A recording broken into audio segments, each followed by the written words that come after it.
Pretty exciting. 9 years. 9 year. That's as old as I am. Maybe mentally. Yeah, that's about right. Yep, definitely right.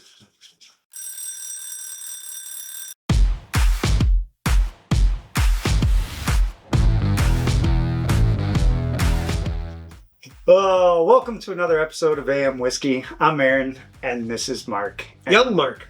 Young Mark, because, he's the same age as this Sagamore, which is 9 years old. Been a big fan of Sagamore. The ryes that they are making, fantastic. So, when a friend of ours, shout out to Jamie, said, hey, I just got the 9 year. Do you guys want to take it and do a review for the channel? We said, oh yeah, we want to take it and do a review for the channel. So, that's what we're going to do. Here we are, doing a review for the channel. So are you still in service this year for opening bottles to see if you can make a pop? We'll see what we can do, because pop it like it's hot? America. That wasn't too bad. Not too bad. Well done. You're doing better than I much better in the technique. Did in the past. Our popping bottles video will be better this year than last. Popping bottles. Let's see, 9 year Sagamore distillate, about 112 proof, 112.5, 112.6, something like that. Stealing some of my whiskey. What else is new? That's all right. This is these are Aaron pours. They're full almost ounce. Pretty darn dark for a rye. Nice, dark mahogany color. It really goes to glass nicely. It's pretty dark. I do like that. I mean, this is a fresh bottle crack. I mean, I just smelling it after pouring it. It's fairly fragrant. Pretty darn tasty. No ethanol at all. No, it definitely smells like a rye, though. Yeah. Getting just a slight hint of that herbaceousness. Yeah. But it still smells fairly sweet up front. Distilled in Indiana. Bottled in Maryland by Sagamore Spirits in Baltimore, Maryland. Yeah, I know Sagamore is making their own now, and they do some contract distilling for a lot of people, but they did start out, as a lot of people do, getting MGP, so this is probably a 95.5 rye. Being a 9 year, I'm sure that's what it is. I think they just started releasing some of their own distillate, like 5-6 years. I can double check that, but it's not as punchy as a lot of their 95.5s that I've had on the nose. It's not. It's very sweet, but I do get that undertone of herbaceousness. There's an undertone, but there's actually a lot of almost like bourbon sweet notes here. Oh, somebody forgot to turn off their cell phone. I turned it off. Thought I turned the ringer down, but obviously not. It smells good, though. Great mouthfeel. Oh, it's a rye. No, it drinks like a 95.5. Whoa. Oh, yeah. Whoa. Oh, yeah. That was not what I was expecting based on the nose. Oh, yeah. The nose made it, you'd think it was going to be real sweet. There was a touch of sweet up front, almost like a flash of honey or caramel, and then straight into the herbal and spice. And, there's a lot of complexity on the spice. Holy guacamole. It's still going on the palate, too. Yeah, I need another sip. Gonna need another sip. It's a good one. This is, for 112 proof, first drink, not bad at all. Really nice on the palate. We'll have to have Aaron give us some notes. I mean, right up front, I do get a little bit of a dark, rich honey. Mm-hmm. And then it goes back, and I get just a combination of mint and kind of a grassy parsley note, just kind of those herbaceous notes. I'm not getting dill.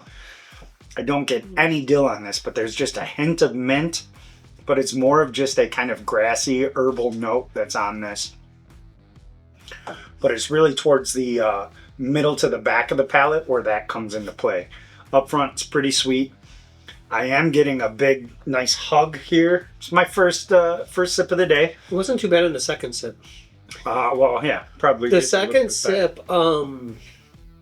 I get a bigger sweet hit, and then not pepper, but a lot of like baking spice complexity. No, not cinnamon. I could see the dill. No, not dill. I couldn't see the dill. I got a hint of like mint or a spearmint or something. It was really light, and then a lot of. I can't put my finger on the different baking type spices, but it's more seasoning, and not a lot of pepper. I didn't find a lot of pepper. And just a very subtle. It is getting much sweeter the more I'm going back to it.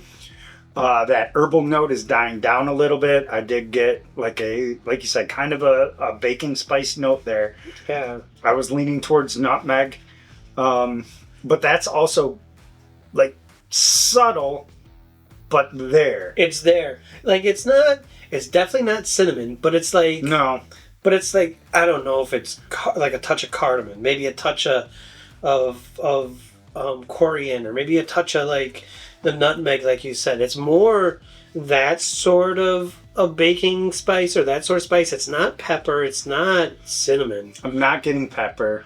Definitely not cinnamon. That time it went back to being a little minty. I got a little more mint on my second or third sip. But it's not like overpowering. I would say that this is very well-rounded. You're getting a good, well-rounded experience. There's not any real pointy edges here. No. So it's not like any one thing really sticks out. No. It's just very...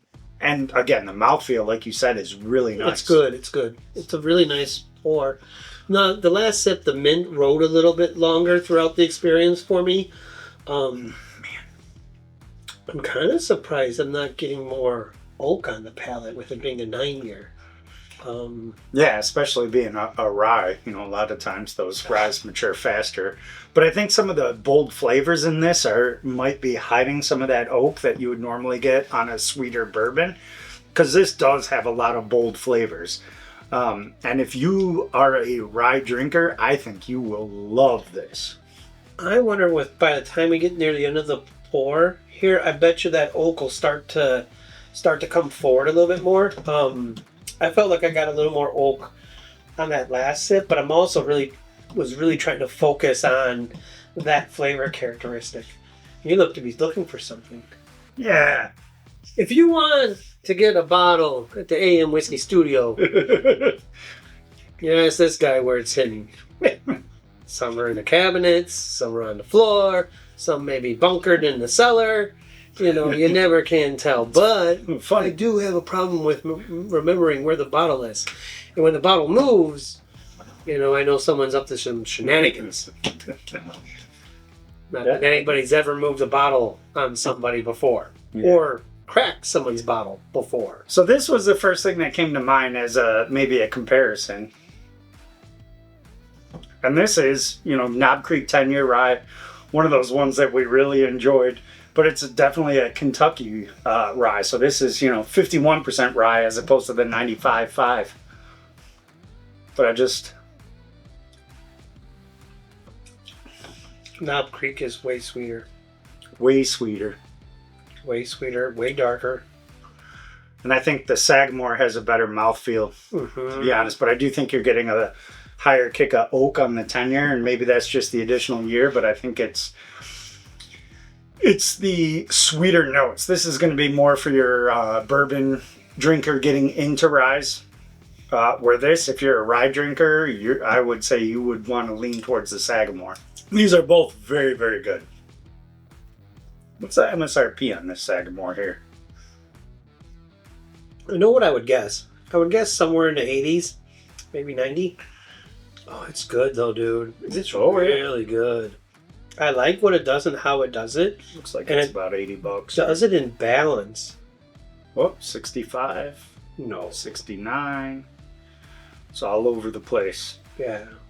I would have thought for a 9-year it would have been, let's see, over 75. On Sagamore's site, it's 79. Okay. So we'll go with that. All right.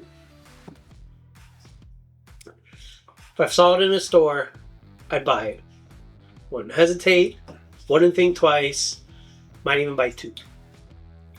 That's a pretty damn good. hefty price tag to pay for a mixer, but this would make a hell of a old fashioned or a Manhattan. It'd be fantastic. I'm not going to disagree that would be, a 1%er. Oh yeah, that would be like, hey, that's a pretty. I'm being bougie tonight. That's a pretty bougie mixer. Yeah. I never would have considered this a mixer. Oh no, whiskey. I'm not saying it's a mixer. I think it's really, really very good by itself. I think it would have been good competition. I think it would have been close to getting into the top tier of last year's whiskeys. Yeah, at least for Rise. Yeah, I think it's there. So, what score are you giving this bottle?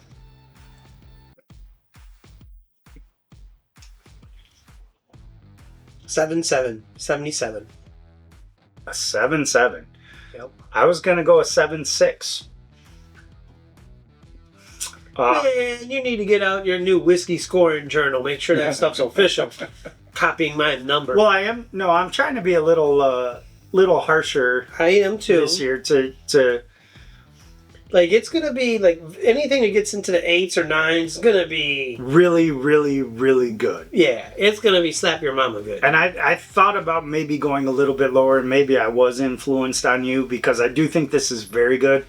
But I don't know that it's that really, really good. So I was leaning mid 7, so I think 7.6 is a good score. Here's why I didn't go higher. It does everything in balance. Has good mouthfeel. Totally drinkable for the proof. Can't hold a candle to Jack Daniel's Barrel Proof Rye. Sorry. Like Jack Daniel's Barrel Proof Rye, shelf stable, it's all over the place now, same price. That's very good whiskey. That's in the 8s. Now, but I will say that's a lot sweeter, going to lean more towards your bourbon drinker, where if you are a traditional rye guy, this might hit your palate a little bit better. If you're more of a rye guy, this probably will be a little bit higher for you, but like when it comes to ryes, that's a little bit of my measuring stick. Yeah. Right? It's gotta have something that it does exceptionally well, and hopefully there's 3 or 4 of those things. I think it does. This does everything good, right? Which is why I gave it a good rating. Sure. 7's a good. Anyways, thank you for joining us for this review of the Sagamore 9-year rye. Please go down below, hit that little thumbs up button or thumbs down button if you think we're full of crap. Who knows? Give us a comment if you do think we're full of crap, or if you've had the Sagamore 9-year and you think it's better, you think it's worse.